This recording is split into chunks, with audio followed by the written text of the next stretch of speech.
After a rally for asylum seekers on Friday evening, you'd think that the people of Melbourne had had enough of protesting in the streets, but Saturday afternoon saw them return for an altogether different cause. I say equal, you say marriage rights equal! In what has been labelled one of the most cosmopolitan electorates in the country, Indigenous issues, asylum seekers and same-sex marriage are all high on the political agenda.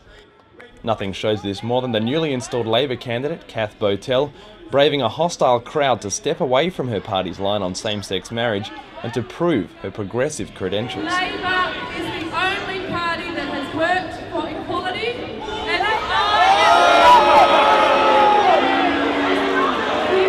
and yes, it's a tough crowd. People do want reform. I guess what I'd say to people is you're only going to get legislation through both houses of Parliament if one of the major parties backs it.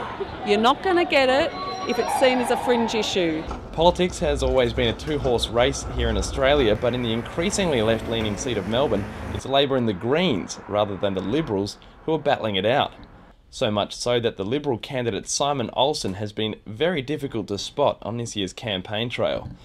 Despite the seat belonging to Labor since 1904, it's Greens candidate Adam Bandt who has caught the bookies' eye, and issues like same-sex marriage are no longer on the margins of political debate. Well, what's happening is that Greens values are increasingly mainstream values, and the Labor Party has lurched so far to the right to become so similar to the Liberal Party that many people say that on key questions like asylum seekers and climate change, they can't tell the difference. The seat of Melbourne promises to be one of the most hotly contested in this year's federal election, with the Greens candidate Adam Bandt standing a real chance of being elected on Saturday evening. The challenge for Kath Botel, who replaces the outgoing Lindsay Tanner, is to convince an increasingly progressive electorate that Victorian Labor is different to federal. That's the job that you have to do in democratic parties, is to bring people with you, and that's the thing you have to do in a democratic process, is to bring people with you. And that's the job I've got ahead of me. Now, if Bandt won the seat of Melbourne, it would be the very first time a Greens candidate has won a lower house seat in the federal parliament. And with over 20,000 full-time uni students in Melbourne, the youth vote will play a big role in deciding the outcome of this marginal electorate.